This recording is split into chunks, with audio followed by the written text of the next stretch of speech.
안녕하세요. 저는 평소에도 다른 사람들의 사연을 매우 자주 듣는 편입니다. 바로 그때가 제 일상 중에서 가장 평화로운 시간이죠. 여러 가지의 사연을 듣다 보면 어떻게 이런 일이 있을까 싶어서 놀라울 때도 많았고, 감동적인 사연에 눈물을 뚝뚝 흘렸던 때도 많았습니다. 그래서 오늘은 제가 한번 제 이야기를 써내려가 볼까 합니다. 제 이야기도 다른 사람들에 비해 그렇게 모자란 이야기는 아니란 생각이 들어서 이렇게 글을 보내봅니다. 다른 사람들의 이야기를 듣는 것에나 익숙했지 보내는 것은 처음이라 많이 모자랄 수 있어요.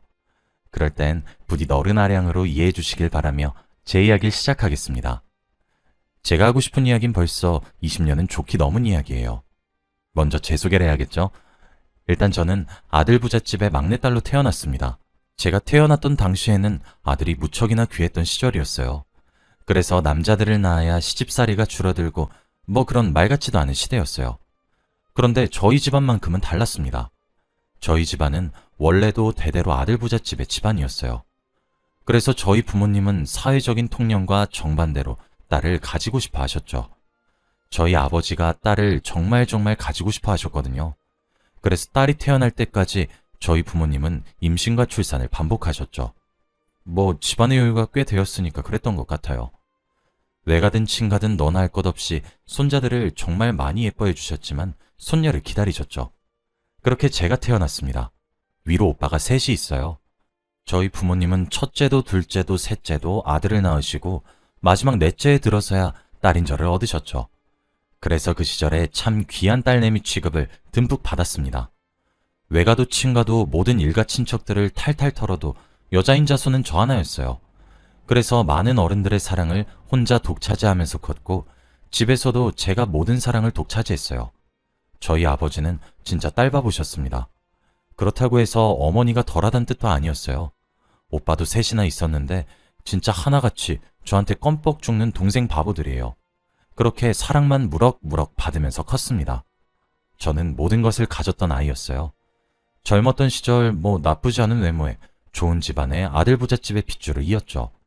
그런 제가 가지지 못한 것은 딱 하나, 남자를 보는 눈이었습니다. 저는 정말 좋은 남자를 보는 눈이 개똥에 쓸래도 없을 정도로 거의 전무했습니다. 그 이야기를 해보려고 해요. 저는 지금으로부터 20년도 더 전에 결혼을 한 번 했습니다. 정확하겐 식만 한 번 올렸었다고 봐도 될 것 같아요. 왜냐면 혼인신고는 천만다행으로 하지 않았거든요.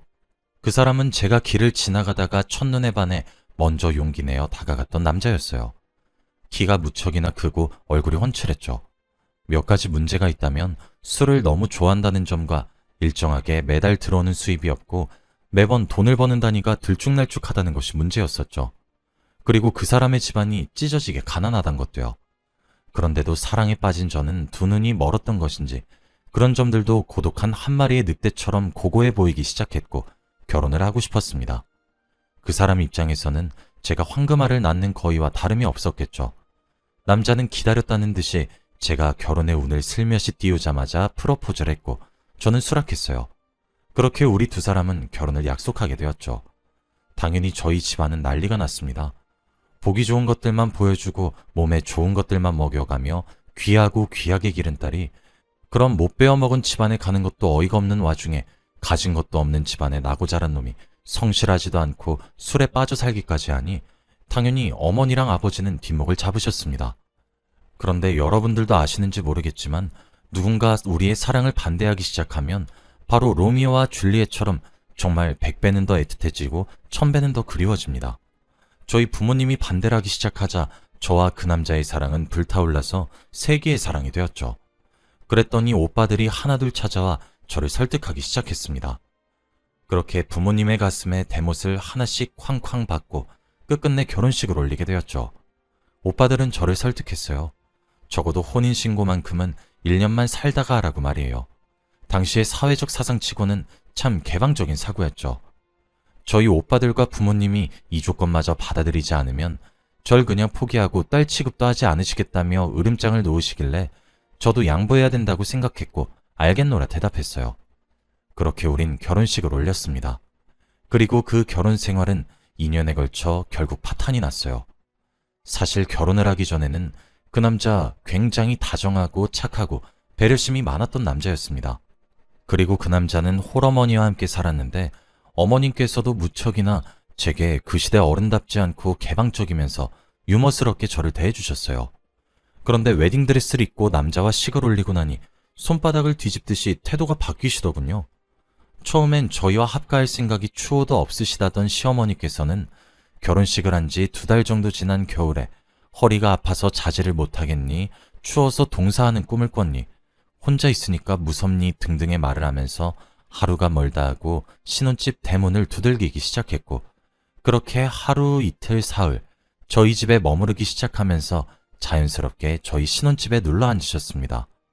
시어머니께 집으로 돌아가시라고 얘기를 하면 세상 그렇게 모진 년은 처음 본다는 듯한 눈빛으로 저를 원망하며 도망치듯 집을 나가시곤 했고, 그러는 날이면 남편이었던 그놈은 저를 노려보며 혼자 남은 자신의 엄마가 불쌍하지도 않냐고 저를 몰아붙였습니다. 시어머니가 눈물을 흘리면 세상이 무너지는 듯 저를 쪼아대기 시작하는데 그 자식 눈에는 제 눈에서 흐르는 눈물 따위 보이지도 않았겠죠. 멍청했던 저는 미움받기 싫다는 생각 하나만 하면서 시어머니께 사과를 드리길 반복했고 결국 시어머니가 원하시던 대로 합가하게 되었습니다. 그리고 그렇게 지옥이 펼쳐지게 되었어요.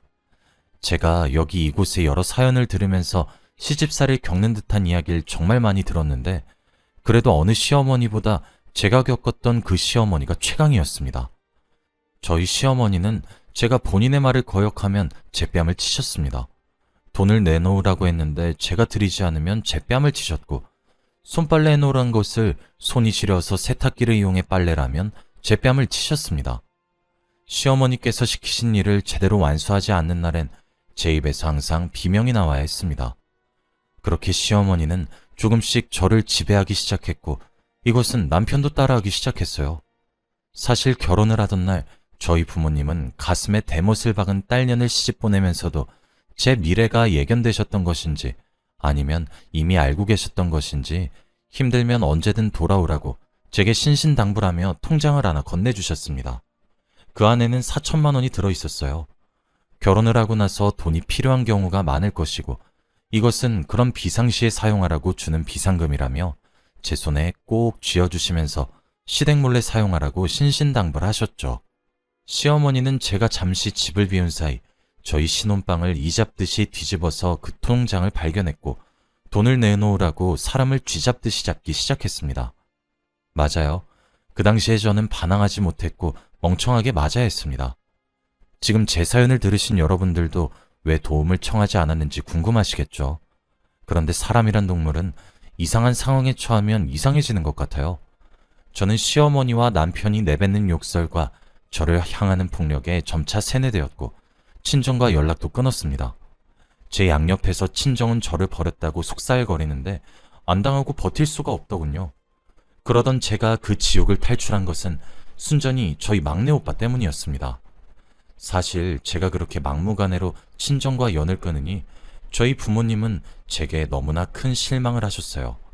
그렇게 아껴주며 쥐면 부서질까 불면 날아갈까 노심초사하며 예쁘고 귀하게 키웠는데 부모 가슴에 대못을 박으며 결혼을 하는 것도 모자라서 남자에 미쳐서 부모고 형제고 온 일가 친척을 다 등한시하기 시작한다며 노여워하셨어요. 오빠들도 솔직히 별반 다르지 않았습니다. 그렇게 호적에 파인 사람과도 같은 취급을 당하고 있었어요. 그렇지만 제 막내 오빠만큼은 달랐습니다. 부모님은 다른 형제들도 제게 연락을 점점 끊기 시작했을 때에도 저희 막내 오빠만큼은 제게 연락하는 것을 포기하지 않았습니다. 제가 아무리 되바라지게 이야기라고 모진 말을 내뱉어도 막내 오빠는 가볍게 넘겼습니다. 저는 그런 막내 오빠가 더욱 부담스러워졌죠. 그날도 전래동화에 나오는 콩쥐마냥 온갖 구박이란 구박은 다 받고 있었어요. 그때는 그놈과 결혼을 한 지 1년하고도 반년 가까이 지났던 때였고 그 당시 제 몸은 멍이 들지 않는 곳이 더 찾기 어려웠던 지경에 이르렀던 상태였거든요. 제 폐륜과도 같은 행동에 부모 형제에게 버림을 받았고 집안에서는 시어머니와 남편의 폭언과 폭행에 시달리니 몸 곳곳에 성한 곳이 없을 수밖에 없죠.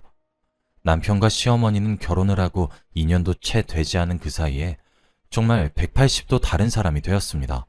종아를 내리치는 것은 일제 일상이 되었고 제 호칭은 어느새 우리 아가에서 야인연아라고 바뀐 지 오래되었죠. 그날도 어김없이 막내 오빠에게 늘상 주기적으로 걸려오는 안부 전화가 걸려왔지만 외면했습니다. 그런데 그때 저희 집 초인종 소리가 들리더군요. 거실 소파에 앉아서 연속극 재방송을 보고 있던 시어머니는 욕설에서 손빨래라고 있는 저를 향해 욕설을 내뱉으시며 당장 문을 열어보라 하셨죠. 현관은 거실에서 제일 가까웠는데 말이죠. 그래도 별 수 있나요? 아무런 대꾸 없이 스르륵 일어나서 현관문을 열었는데 그곳에 제 막내 오빠가 서 있더군요. 막내 오빠는 저랑 눈이 마주치고 몇 초 지나지 않아 눈에 경악이 서리기 시작했습니다.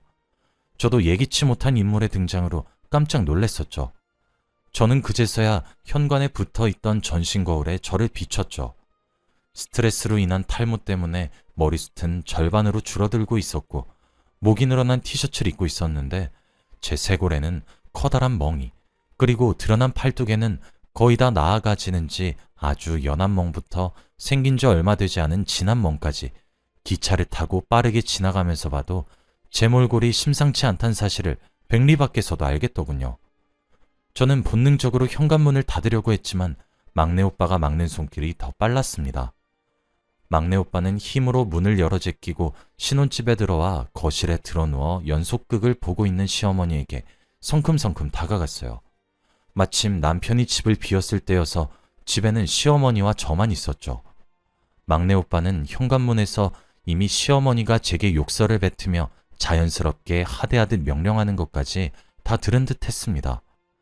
막내 오빠는 시어머니가 당황하든 말든 일어나서 뺨을 때리기 시작했어요. 퍼뜩 정신을 차린 제가 막내 오빠를 떼어내서 뜯어 말렸습니다. 막내 오빠는 제 손길에는 힘없이 끌려 나오더군요. 그리고 무작정 저를 끌고 나가기 시작했어요. 왜 이렇게 막무가내냐고 소리를 지르고 욕을 하고 때려도 보고 버텨도 봤지만 저는 막내 오빠 차에 탔고 그 길로 신혼집을 빠져나갔습니다. 막내 오빠가 향한 곳은 제 친정이었어요. 저는 본능적으로 겁이 났습니다. 저희 친정집은 전원주택이었어요. 제 눈에는 대문 앞에서 저를 집안에 어떻게든 넣고 끌고 가려는 무서운 얼굴을 한 막내 오빠와 저를 포기한 사람들이 모여있는 친정댁이 동시에 보였고 그것은 매우 자극이 되었죠. 경기를 일으키다시피 반항했습니다. 어디서 이런 힘이 있었나 싶을 정도로 말이에요. 그런데 그 소란이 집까지 들렸던 것인지 정신을 차려보니 제가 발악하며 반항하는 사이 대문에는 저희 오빠들과 부모님이 너무 놀랐는지 입을 가리고 서 있었습니다.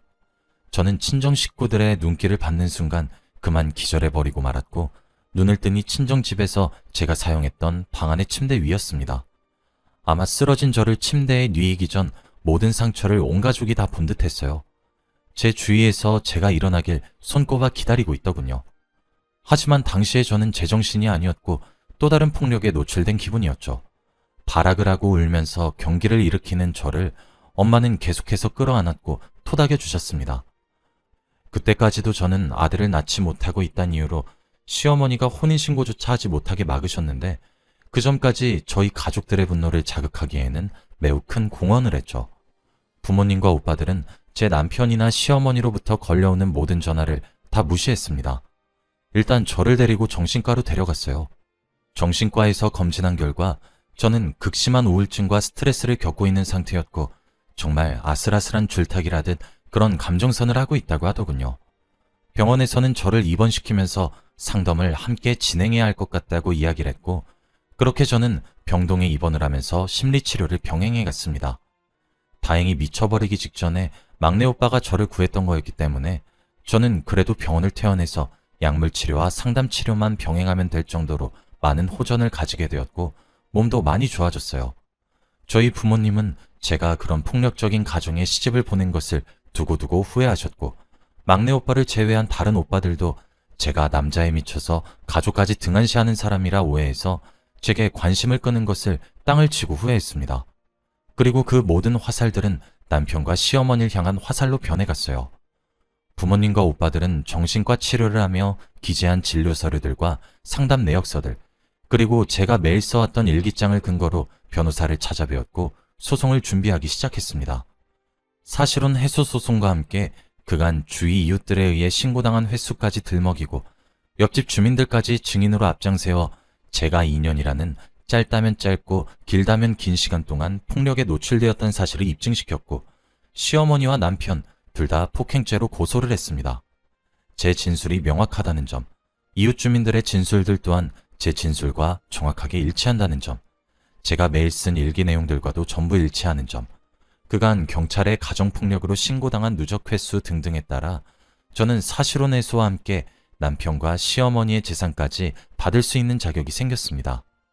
시어머니는 죄질이 나쁘지만 나이가 있고 초범이란 것을 이용해 벌금형에 그쳤지만 남편은 초범이 아닌 재범이면서 결혼을 약속한 저를 폭력한 것은 죄질이 매우 좋지 않다는 것을 근거 삼아 징역을 살아야만 했습니다.